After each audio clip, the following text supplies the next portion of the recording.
Maka sekarang kita bahas kitab suci Yahudi karena kerangkanya kemudian menjadi akan lebih jelas. Perjanjian lama sebenarnya adalah kitab sucinya orang Yahudi. Meskipun sebutan perjanjian lama itu bukan sebutan oleh orang Yahudi. Sebab orang Yahudi tak pernah menyebut kitab sucinya perjanjian lama. Kenapa demikian? Ya bagi mereka tidak ada yang baru, sehingga tidak ada yang perlu disebut lama. Kenapa disebut lama? Karena orang Kristen sesungguhnya ya. Orang Kristen ini dalam arti tertentu agak kurang ajar juga menyebut ini yang lama, ini yang baru ya. Dalam arti tertentu. Jadi ketika komunitas Kristen muncul, kemudian setelah punya dua kumpulan, yang lebih belakangan kan disebut baru, yang sebelumnya disebut yang lama. Ya sebenarnya wajar juga, tidak kurang ajar amat ya. Kalau ada dua hal, maka yang belakangan kan disebut yang baru. Kalau ada dua sepatu, yang satu dibeli 3 tahun lalu, yang satu dibeli kemarin, yang baru dibeli kemarin kan disebut sepatu baru ya, simple aja sebenarnya begitu. Jadi istilah perjanjian lama itu sebutan oleh orang Kristen untuk menyebut kitab sucinya Yahudi. Sementara orang Yahudi ketika menyebut ya kitab yang sama, perjanjian lama juga sebenarnya, mereka menyebutnya tidak demikian. Mereka menyebutnya tanah untuk yang berbahasa Ibrani. Dan mereka menyebutnya Septuaginta untuk yang berbahasa Yunani. Maka kemudian kita tahu sebenarnya ada dua macam perjanjian lama. Dan konteksnya di sini adalah konteks sebelum Kristen tentu saja. Jadi kalau kita bicara ada dua macam perjanjian lama, ini penggunaannya oleh orang-orang aslinya, yaitu siapa? Orang-orang beragama Yahudi. Ini jauh sebelum agama Kristen ada, sudah ada. 200-an tahun sebelum para rasul, sebelum Tuhan Yesus, sudah ada dua macam perjanjian lama ini. Jadi sebenarnya persoalan mengenai deuterokanonika sebenarnya bukan persoalan orang Kristen. Meskipun kemudian ditarik-tarik itu persoalannya Katolik dan Protestan. Sebenarnya tidak demikian kalau kita melihat akar sejarahnya. Ini persoalannya orang Yahudi sebenarnya. Karena ada dua versi perjanjian lama yang berbeda bahasa. Bahasa Ibrani dan bahasa Yunani. Perjanjian lama Yunani pun dianggap sama-sama kitab suci. Jadi bagi orang Yahudi, dua-duanya punya nilai Alkitab. Perjanjian lama Yunani itu juga dianggap Alkitab. Perjanjian lama Ibrani juga dianggap Alkitab. Artinya memiliki wibawa yang sama.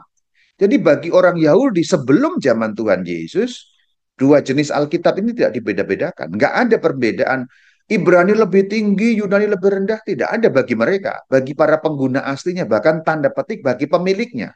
Kalau kita menggunakan istilah pemilik, kan orang Yahudi itu pemiliknya perjanjian lama kan sebenarnya. Kita ini bukan pemilik, kita ini pengadopsi lah ya. Mengadopsi atau kita memungut atau kita ya ikut menggunakan mungkin lebih sopan. Karena sejarah perjanjian lama tidak dimulai dari iman Kristen, tapi dimulai dari iman Yahudi. Jadi bagi orang Yahudi pada zaman kuno, perjanjian lama Yunani yang istilah teknisnya Septuaginta juga kitab suci, perjanjian lama Ibrani yang istilah teknisnya Tanakh itu juga adalah kitab suci.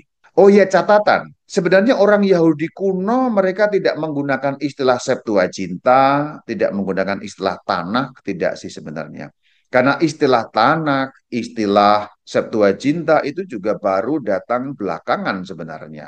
Memang ada satu kisah legenda bahwa itu diterjemahkan oleh 70 orang atau 72 sehingga terjemahannya disebut 70 karena diterjemahkan 70 orang. Tapi itu istilah 70 kan bahasa yang datang belakangan. Artinya penamaan yang demikian tidak sejak semula. Bukan berarti ketika diterjemahkan, yuk mulai hari ini kita sebut ini Septuaginta dengan alasan diterjemahkan oleh kita 70 orang. Enggak demikian juga ya. Nah, di sini persoalan yang tadi saya sebut mulai muncul. Sebenarnya berakar pada orang Yahudi. Problemnya ada pada kenyataan bahwa Septuaginta tidak persis sama dengan tanah. Alkitab Perjanjian Lama Yunani tidak persis sama dengan Alkitab Perjanjian Lama bahasa Ibrani. Perjanjian Lama Yunani memuat seluruh tanah, yaitu Perjanjian Lama Ibrani plus Septuaginta itu tanah plus plus. Istilah plus plus ya seringkali dimaknai jelek, tapi maksudnya memang plus plus ada tambahan 7 kitab, ada 2 tambahan kan begitu ya. Jadi kalau mau dikalimatkan, Septuaginta berisi tanah plus plus. Nah, plus plusnya itu yang pada zaman kemudian diberi istilah Deuterokanonika. Beredarnya dua versi Alkitab itu karena beda penggunaan. Ini umum pengetahuan yang cukup umum ya. Alkitab tanah yang berbahasa Ibrani umumnya dipakai oleh orang Yahudi yang masih berpusat di seputar Bait Allah yang di Palestina, di sekitar Yerusalem, di mana bahasa Ibrani masih begitu terpelihara sebagai bahasa peribadatan, dipelajari, ditularkan, digunakan sehingga orang-orang Yahudi yang berada di seputar Bait Allah, Yerusalem, itu masih bisa berbahasa Ibrani sehingga kalau membaca Alkitab Ibrani ya baik-baik saja. Ada juga orang-orang Yahudi yang tetap berada di perantauan, entah itu di Mesopotamia, entah itu di Babilonia, di Persia, di Syria dan lain sebagainya. Bahkan juga yang banyak itu ada di Mesir. Karena nantinya kan kita juga tahu Septuaginta diterjemahkan di Alexandria di wilayah Mesir. Jadi pendek kata, orang-orang Yahudi yang kembali dari pembuangan lalu menetap tinggal di seputar Yerusalem itu tetap menggunakan bahasa Ibrani seperti awal mulanya demikian. Namun orang-orang Yahudi yang di perantauan yang sudah mulai kesulitan berbahasa Ibrani, mereka menggunakan Alkitab Yunani yang disebut Septuaginta tadi. Dimulai dari Alexandria, kemudian di tempat-tempat lain, pasti di Mesopotamia, di Kaldea, di Persia, di Syria, bahkan mungkin sampai di wilayah-wilayah Makedonia maupun Yunani, mereka menggunakan Alkitab berbahasa Yunani, yaitu Septuaginta. Ini perbedaannya begitu. Jadi ada dua versi Alkitab yang beredar dengan masing-masing pengguna yang ada, dengan masing-masing bahasa yang ada. Kenapa demikian? Ya, simpel saja sih. Kalau orang berada di luar wilayah kulturalnya, umumnya nggak bisa bahasanya begitu ya.